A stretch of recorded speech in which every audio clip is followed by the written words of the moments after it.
Okay. So we established that this video actually ended, wasn't even supposed to end. Somehow it came off. So subhanallah. But we're at Sheba and we're about to get the Mahra real quick. So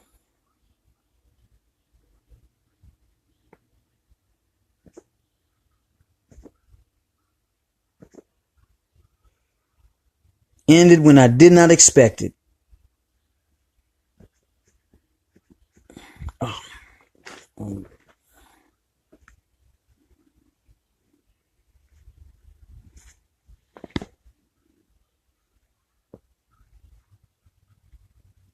So we already went through all that. If you want to know what it was talked about, go to the first one.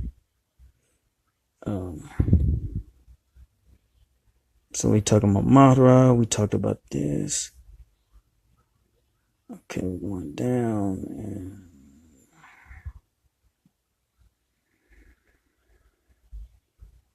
And no, we're almost there. Hold on, man. Going too far. Oh, slow.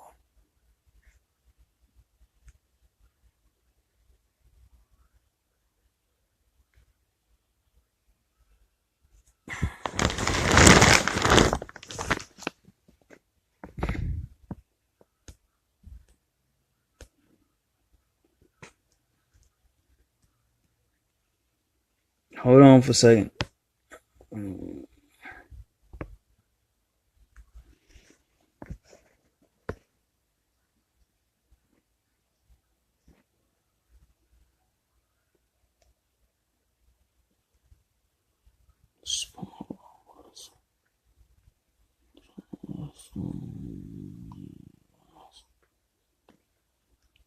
That's weird.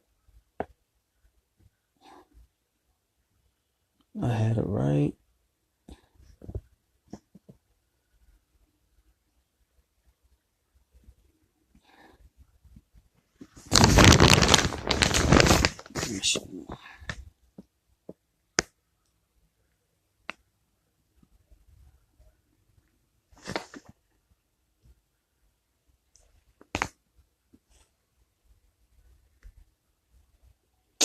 SubhanAllah.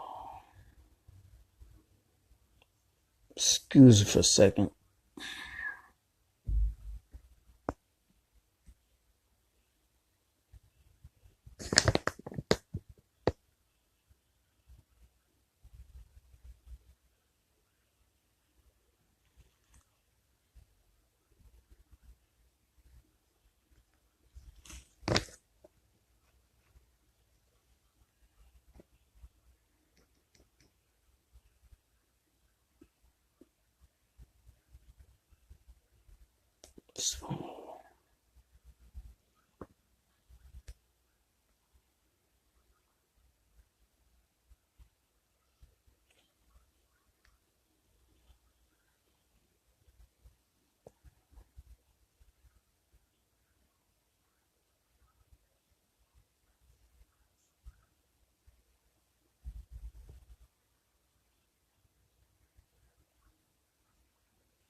All right.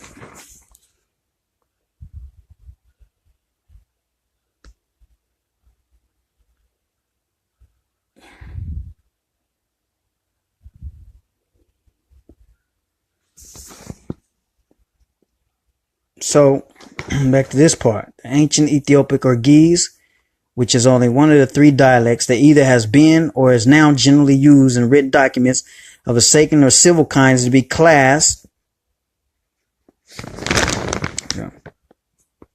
as an ancient branch of Arabic. This affinity is evident from the entire grammatical structure of the language. It is confirmed by the relation of its written character to that of Himyarite or Amharic alphabet, and either supports or is supported by the assumption that Habash or Abyssinia was actually peopled by the colony of southern Arabia. The grammatical structure of Ge'ez shows a larger predominant identity with that of Arabic. So that's Encyclopedia of Biblical Theological Eschatological Literature. Even there, it says it. So this is in Cush.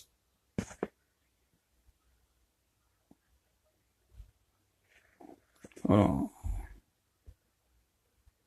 The ethnic self of Nubian is as diverse as the kingdoms and picture. So this is going back to the Cushite side. Okay. Depicted on temple walls are classified as Nilo-Saharan. So Nilo-Saharan would be what we would call those who originate up out of North Africa. Right? North Africa. All right. So we're getting into Nubia now. So we was just in Arabia with the Black Habeshas and them coming over into Aksum where the Oromos and the Algar were at, and the mixing between Kush, Semet, Saba, and the Sabians of Arabia, and Mahra. Okay. Now we're going up into the Kush side on before. So, the ethnic self into Nubia. The ethnic self of the Nubian is also diverse as the kingdoms and pictures depicted on temple walls. We are classified as Nilo-Saharan. Our name was given to us when King Selko of Nobadia. Now, this is where the word, they twisted the word nobody. You're a nobody. That's where they got the word from, calling people nobodies. But King Selko of Nobadia, in a more recent, mentions how he united the black and the red nobodies. This is where Nuba and Nubian or Nubian is derived from as the ethnic self. So when you say Nubia, was the unification. It actually stems from the history under this king, the era of Nubadia, where he united the black and the red nobodies. Okay. And this is where Nuba and Nubian or Nubian is derived from as the ethnic self. So over thousands of years, the Nilotics, people who lived along the Nile, along with sub-Saharan Africans, east and west, and north, blended and built this nation. So many African Americans, they got Bantu strain, they have Israelite strain, the later nation called Israel. They got sub-Saharan, it's often says sub-Saharan African and Bantu, So this is why some in the Kemetic circles decide to trace back the lineage ultimately to Nubia. It's more easier for some. But then Nubia breaks down into Kush and different things like that. But we'll get into that a little bit. So over thousands of years, the Nilotics, people who lived along the Nile, along with sub-Saharan Africans, east and west, north, blended and built this nation. And until this day, Nubians remain even after falling in defeat in 1505 AD, when Nubia was finally fell from power, taken over by invaders. So this is a list I showed it before. So the Habasha, or the Ethiopians, right, is over here. Saba is over here. This is Arabia, right? This is Shemitic, Himyar. And of course, black, they came across, mixed with Aksum, the Agars. Aksum here was Oromos and Kushites and the Bejas, and it all mixed together. Further up here is Nubia. So,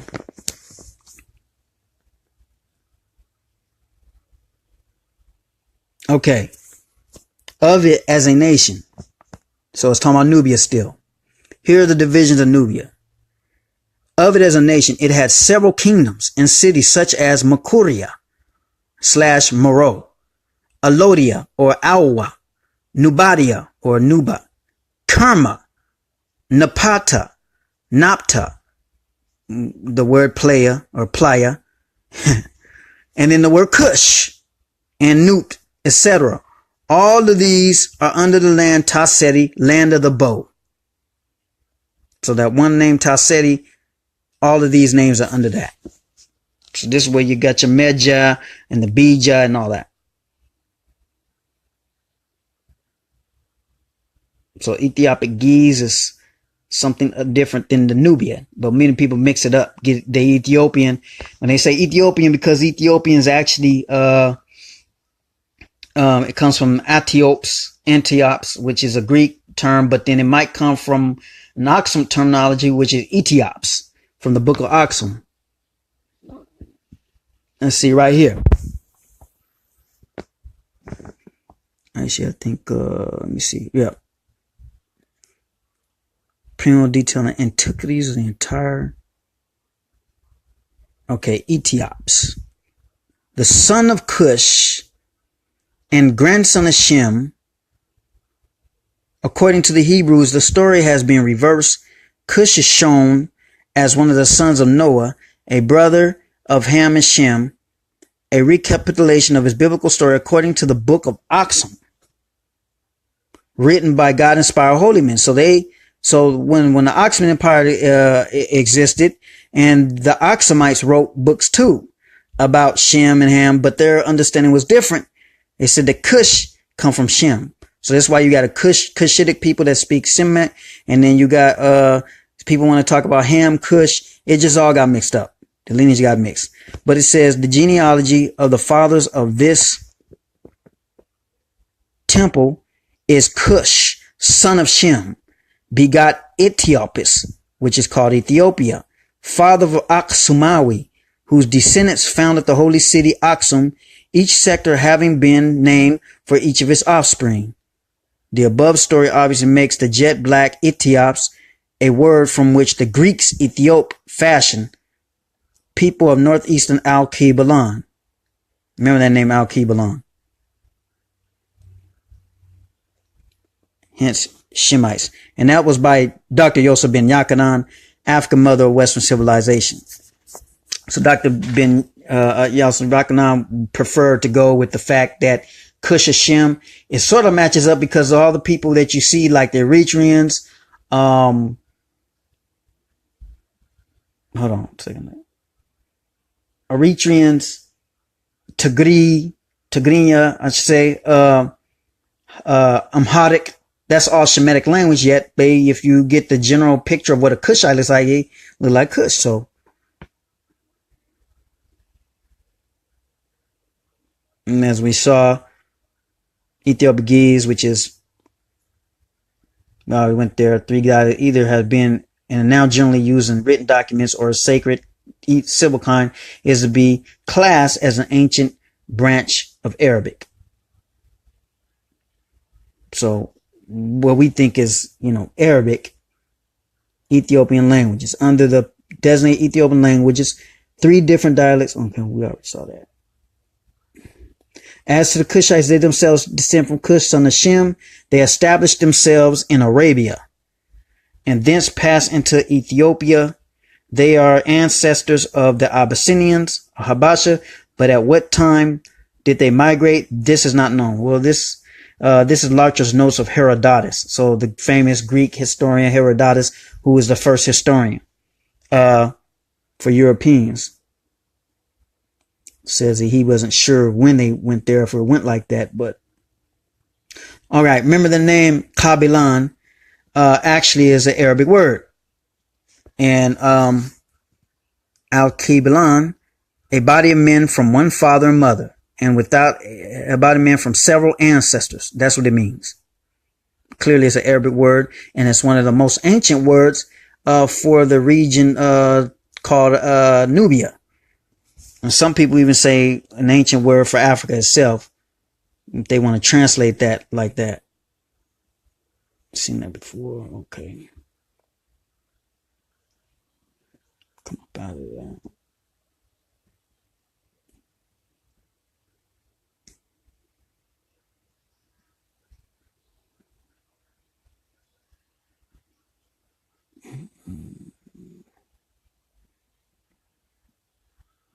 Come up out of that. Okay. I always do that. Okay, I gotta go back into my room. Let's see. See, this is my room. I put all my stuff together.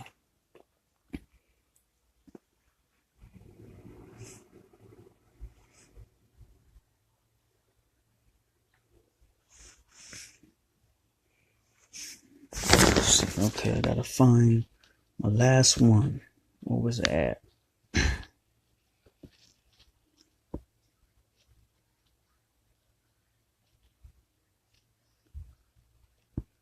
Descendants of Mahra.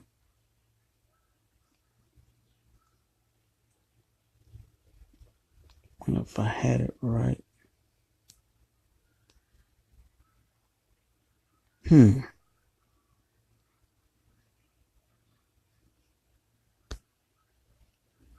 Is this it? Biblical. Okay.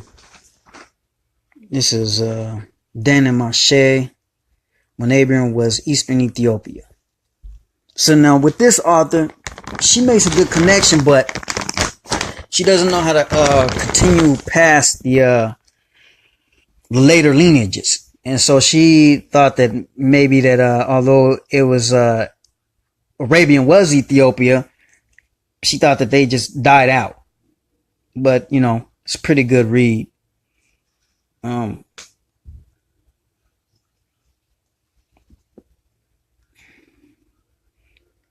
So it's very understood a strong connection of the original Arabians with the Ethiopic peoples of Africa.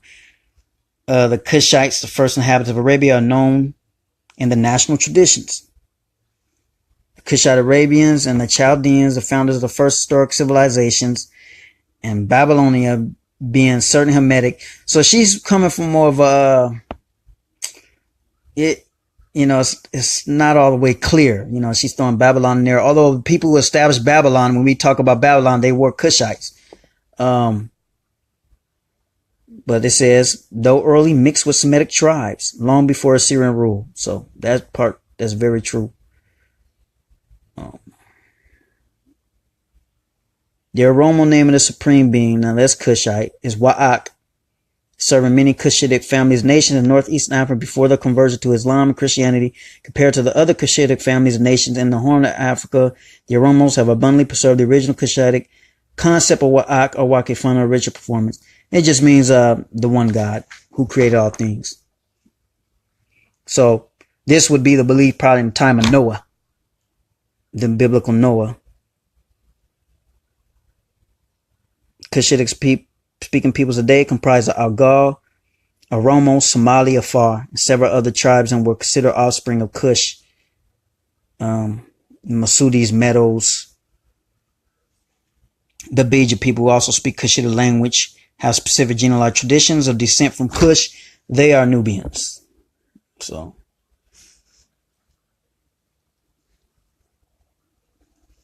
this is more of the biblical foundation of it.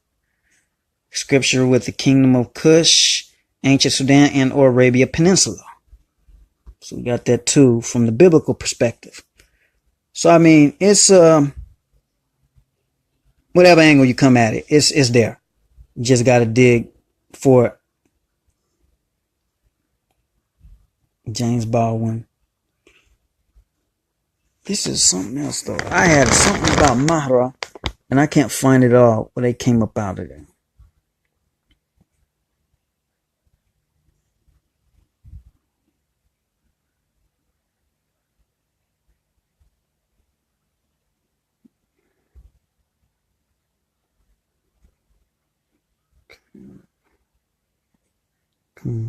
Okay, there we go. All right, I gotta find this real quick because this was.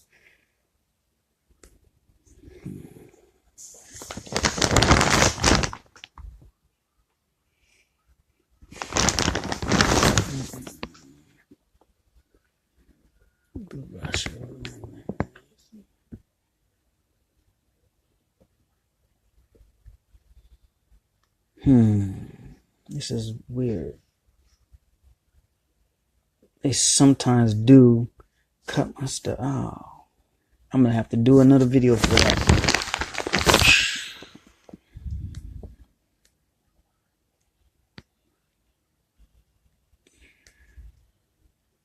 I might as well add that in right now, right?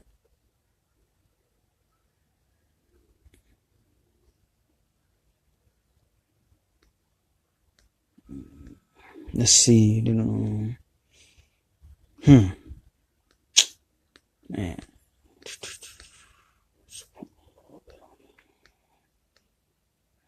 Sham, glory name, but we'll research.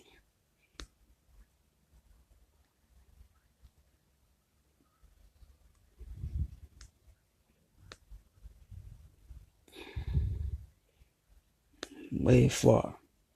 Way far. That's the sun god concept. We ain't talking about that. But how originally that the word eBay or Abba or Bu, when people say father, and the original form of the Oromo language, eBay was just meant like caretaker or lord or something like that. So let's see, but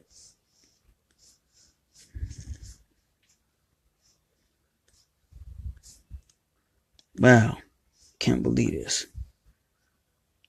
It actually disappeared. Actually, sometimes they'll erase stuff from my room. Sometimes they actually erase stuff from my room. This is my room where I save a lot of stuff at, that I put together or compile. I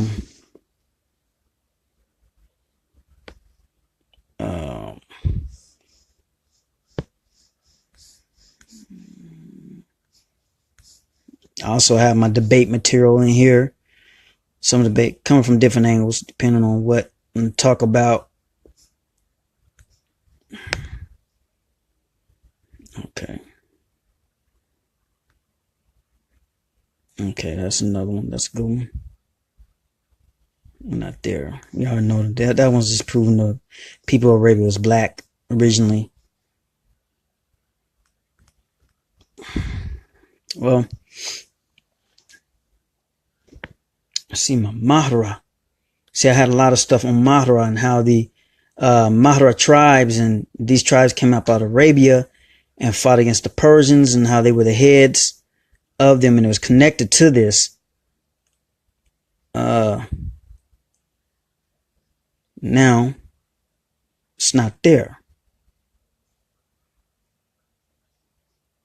And sometimes they erase my stuff. Why, I don't know. It's actually it's marked as a secret room. Maybe that's why. Well,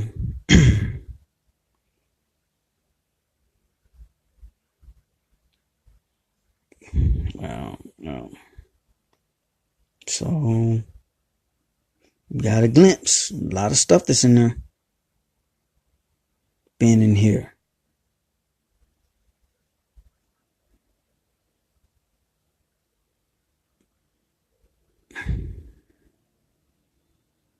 Maybe it's back up here.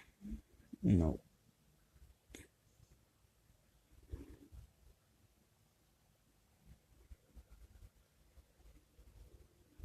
I'm gonna have to find that.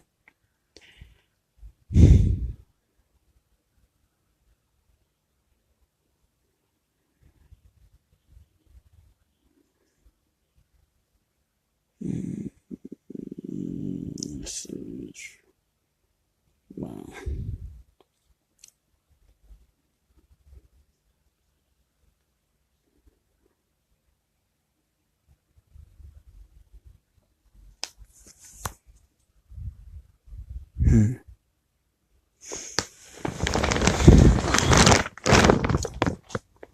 Splice this video. Well,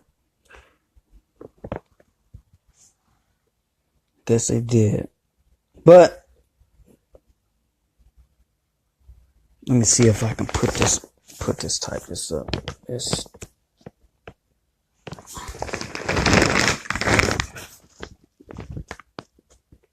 I'm gonna try.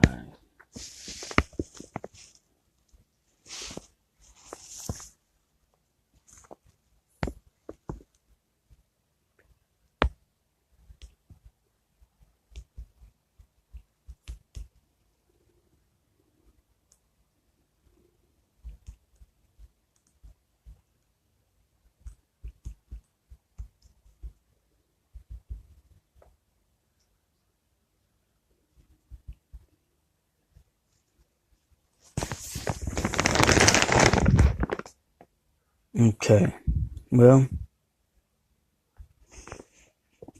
let's see.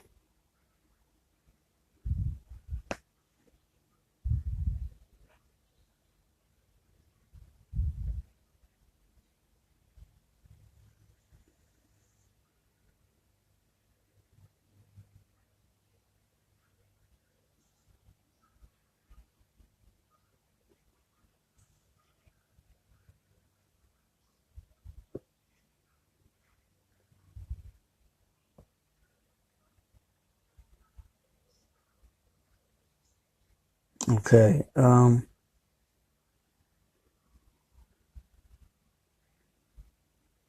Let's see. Here we go. All right. Military legacies of Al-Mahra. So these would be your Habasha. We've seen in the land of Kuda, the land of Mahra, which is Habasha, Ethiopians. Kuda'a, it traced back to the Kuda'a. Also, the Kuza'a along with them, the Saba. So it says, to show you, the people of Mahra played a major role in the history of Islam and the Arab world's military achievements. During the early years of Islam, the Mahdi army, which took part in conquest of North Africa. So understand, when people say the Moors or Moors came out of North Africa into Spain, actually it was the Mahra. The name wasn't Moor.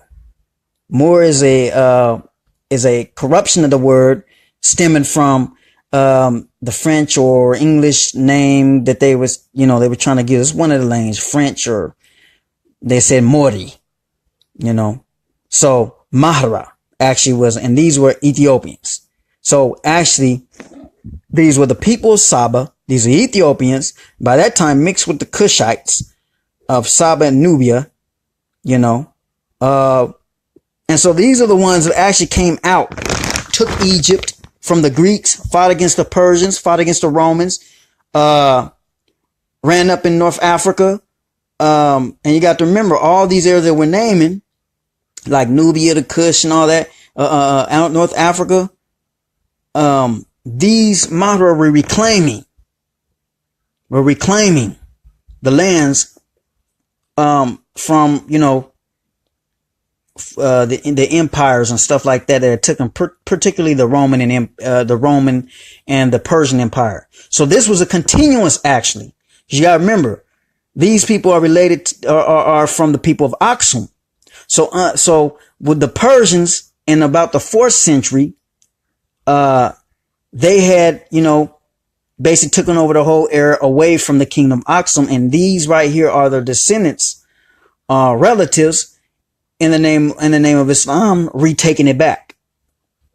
So it was a reestablishment of a black empire under the Tawhidic aspect, because you got to remember, under the empire of Aksum, the word Tawhid was used, right? Although the word Tawhid was used by some of them to mean the oneness of Christ's nature.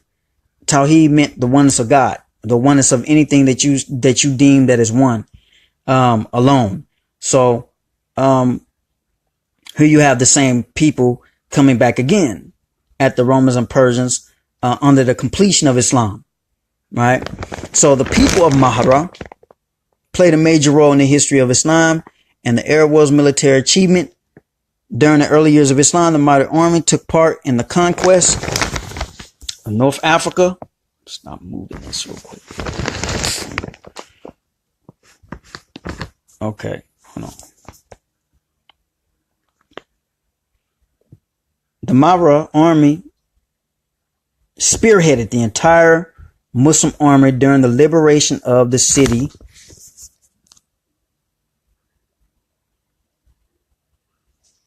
Now keep in mind, these are not just Cushites, or they're mixed. So they have Cushite lineage, they have Habasha lineage, and they have Israelite lineage. See, Prophet Muhammad also had Israelite lineage through the lady Bani Najjar. Okay, the Najjar were an Israelite tribe who has settled in Yemen. And so this is why you find even inside the Quran. See, what the Quran is when a lot of people don't understand. The Quran is a recitation. It's something that when Prophet Muhammad went to the respective people of the different lineages. So if you had Saba lineage, then he would recount to you or recall to you the history about Saba and how they were a prosperous people and how they eventually went against their Lord, and then the things that would happen. And he called them back to the oneness of the Creator.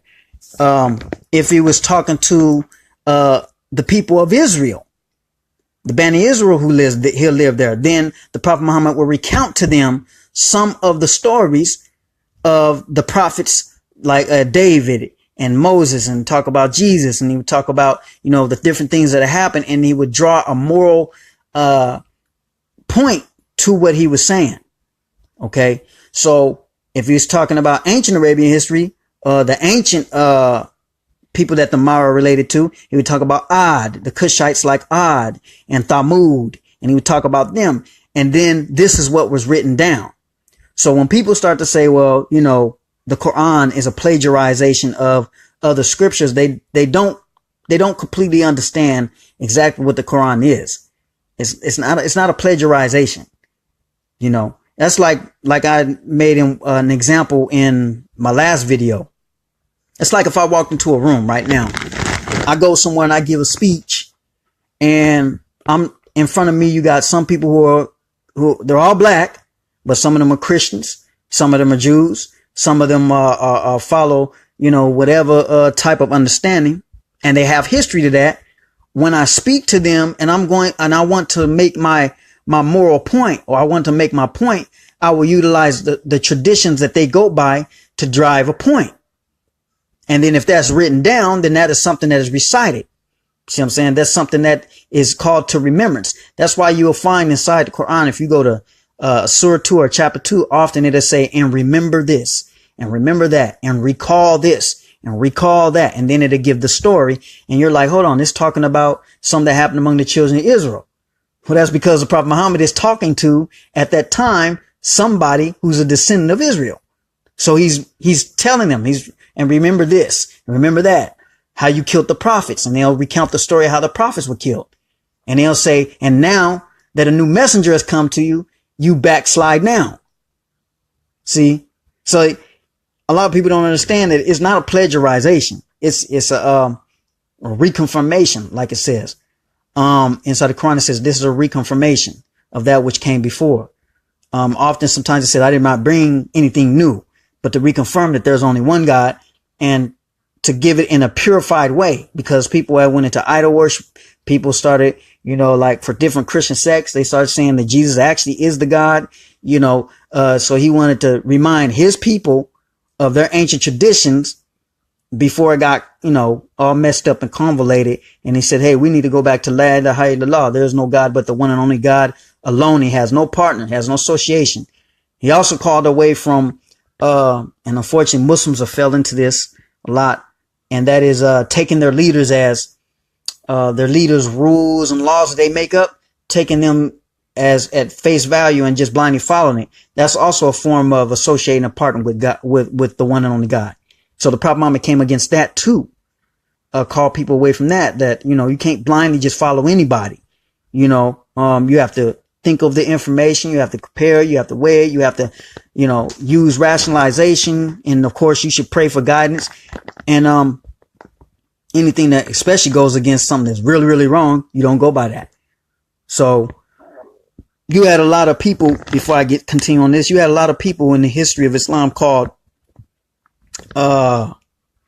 fabricated hadiths, meaning fabricated traditions, where they couldn't defeat Islam outwardly. So they came into Islam, pretended to be Muslim, and then wrote fake traditions in the name of Prophet Muhammad. Say Prophet Muhammad said this, Prophet Muhammad said that. And so you got a lot of that material going around, and you have scholars who try to, sift through it. And, those are secondary sources, but the main source is Quran. That's the actual source that the Prophet brought, so that should always be used as a criteria to determine something's authentic. But back to the people of Mahra. Okay. Now Mahra played a major role. Now I'm going to just stop saying Mahra, and I'm going to just say Ethiopians. Okay. Cause we know these are Sabians or Mahra, and taking into consideration some of these also have Israelite blood too. It says they played a major role in the history of Islam and the Arab world's military achievement during the early years of Islam. The Mahri army, which took part in the conquest of North Africa and Spain, so that would be your so-called quote-unquote Moors that people keep talking about, cemented its name in history. The Islamic conquest took place 15 years after the death of the Prophet Muhammad in the year 639 and ended in the year 709 with the victory in Islamic rule all North Africa. The Madri tribe's achievements have been well documented by historian Ibn Abd al-Hakim in his book titled The History of the Conquest of Egypt and North Africa and Spain. Says, in the beginning of Muslim conquest in North Africa, the Mahri tribe mostly contributed cavalry to the army. They played a crucial role in the Arab Muslim army under command of Amr ibn al-As, who was a well-known Arab military commander and one of the Sahaba, companions of the Prophet. The Mahri army fought alongside him during the Muslim conquest of North Africa, which began with the defeat of the Byzantine imperial forces at the Battle of Heliopolis and later at the Battle of Niku in Egypt in year 646. The army was highly skilled cavalry, which rode horses and a special camel breed called Mahri, originating from Al-Mahra, renowned for its speed and agility and toughness. The Mahra army spearheaded the entire Muslim army during the liberation of the city of Alexandria. So that's referring to Egypt. Okay. It was the first to face the enemies when Alexandria was liberated. The Al-Mahri military success. I think I remember this. Okay. Okay. That's a long military success in the Islamic conquest of North Africa is not a coincidence, as young Mahri boys are trained in the art of warfare and self-defense, and such traditions still continue today, as current generations is taught shooting and hand-to-hand combat skills. Presently, Al-Mahra has some of the most lenient gun laws in the world, and because of this, now it's acting up again. It's going for a while. Okay. Because of this, defeated the Byzantine Imperial Army, and campaign was brought to a permanent end to Byzantine rule in Libya after the Muslim conquest of Egypt. So you got to understand something.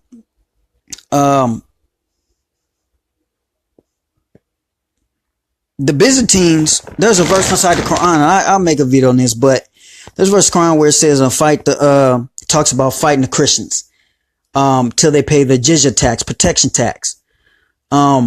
Actually is referring to these.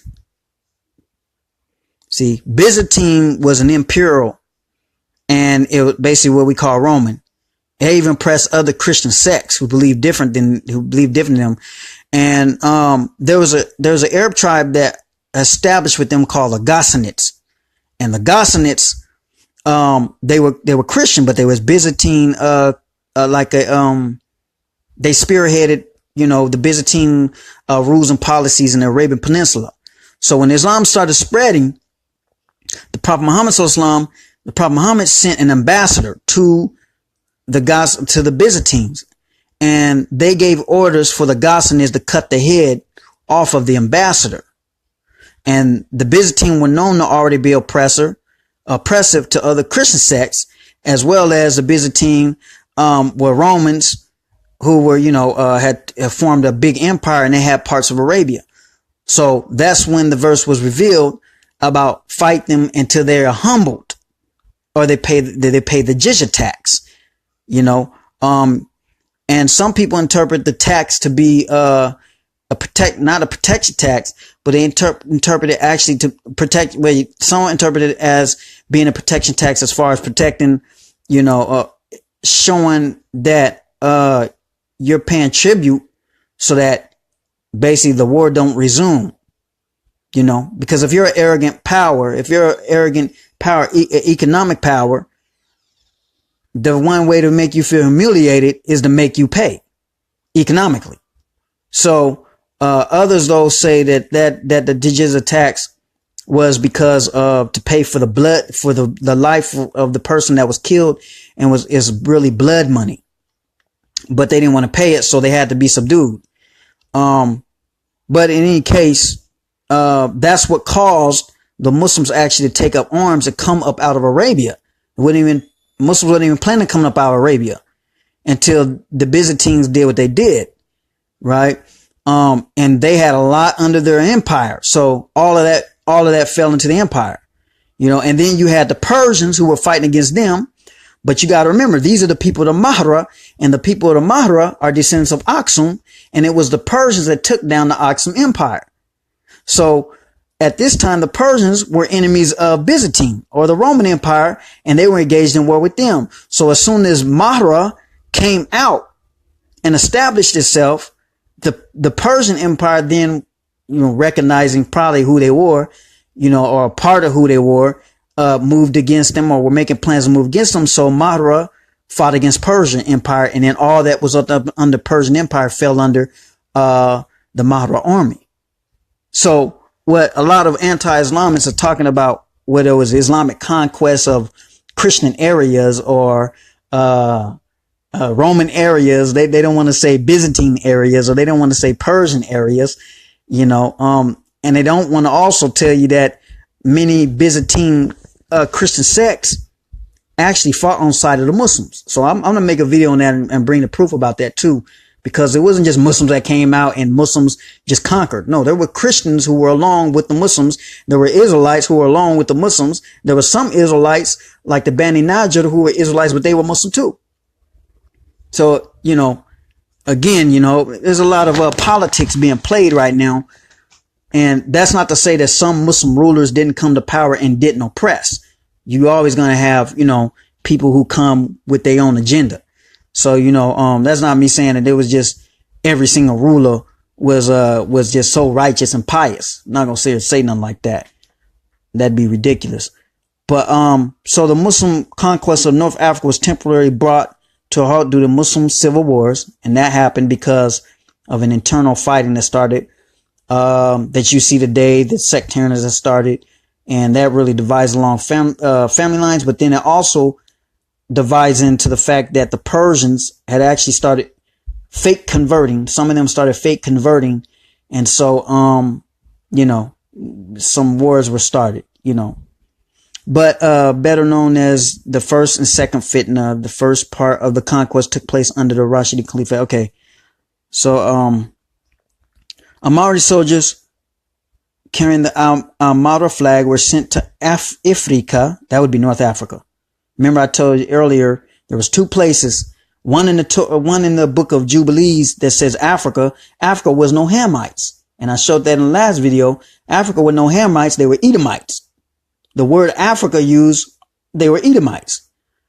That's how Masons have entered into the Hebrew Israelite camps, as well as some of the Muslim camps, as well as some of the Kemetic camps, because it was easy to find the name Africa in the book of Jubilees and find out that they were Edomites. Torah don't say. So, but yeah. But this is North Africa. And the other place besides the Edomites that was named Africa was from Abraham and Keturah's descendants. And she had a son named Afri. And he went to what you call North Africa right now, and it became known as Africa. Okay, so those are the only two things that's called that. But the Mahra tribe went there, and not only to face the usual Byzantine imperial foes, but also to fight new enemies in the form of Berber and tribal forces. Because some of these tribes were back in the Byzantine Empire, just like today. If somebody came over here to the United States and they started fighting, some black Americans are going to rise up and fight. Although they go through a lot of stuff, we go through a lot of stuff over here, since got here, as far as the African side of it, some will still fight. So it's the same thing that happened then. Some still fought, although their governors were tyrants, and then some didn't. So that comes down to bravery in the heart. But, the Al-Mahri soldiers carrying the Mahra flag was sent to Africa, not only to face the usual Byzantine imperial foes, but also to fight new enemies in the form of Berber tribal forces. Most of Al-Mahdi soldiers who participated in the Muslim conquest of North Africa never returned to Al-Mahra. So remember, that name Mahra is where they get the name. They mispronounce the name Mori, and then people say Moor. That's why people say, and I'm not trying to ruffle no feathers, but it's the fact of the matter, when people say claim a Moorish national identity, they got to, well, you got to go back to the original. I know nowadays they say, well, Moor could be anything and all this and that, but this is the original word and the original places from which they came from, which is Ethiopia or Habash. That's the word that you're claiming, but participated in Muslim conquest of North Africa and they returned to Al-Mahra. They chose to settle in a newly liberated North Africa. Hence, the title North African Moors developed. Came on to that, right? And became part of the Arab-speaking population. And descendants of Maori army again played a major role in Islamic North Africa. And one of the most notable Maori individuals was Abdul Hamid Mahri. Okay. So, then we get into Portugal and the Kingdom of Seville and Italy and stuff like that. Spain, all that history that you hear about supposing Muslims went through and just wrongfully just conquered people, But yeah, that's Mahra. So these are the people of Habash, Agiz, Amharic, Himyarite, whatever you want to relate them to over in South Arabia. These are the Habasha. These are Ethiopians, Abyssinians. So definitely Islam is definitely, if we're talking with current day, we understand African. It's African religion through and through. Definitely. No doubt about it. It just has different lineages that it considers. It has the Israelite lineage. It considers all the different lineages of Saba, Israelite, Kush, Nubia, whatever lineage is out there that the main lineage, it considers that, so I guess that'll end that. My next video, this one was sort of messed up though. This thing was messing up. I'm going to get to the, Israelite lineage of Prophet Muhammad, and then I'll bring up again about, who Africa is according to the Book of Jubilees, because that's important, needs to be brung out, and people need to realize that, it's, we need to change a whole 360 to what we're talking about. Muhammad sallallahu alaihi wasallam is the prophet sent to, is the last Israelite prophet. He's the last Cushite prophet. He's the last Habashite prophet. Whichever lineage you want to come, whatever angle you want to come with, he's the last of that. After that, and that's why the Quran's the final book after all the revelations. Cause people tamper with, certain past books. It's like I was, one person said, well, you got to give me the original Torah. And I said, well, and even somebody made the argument. That's another thing that irritates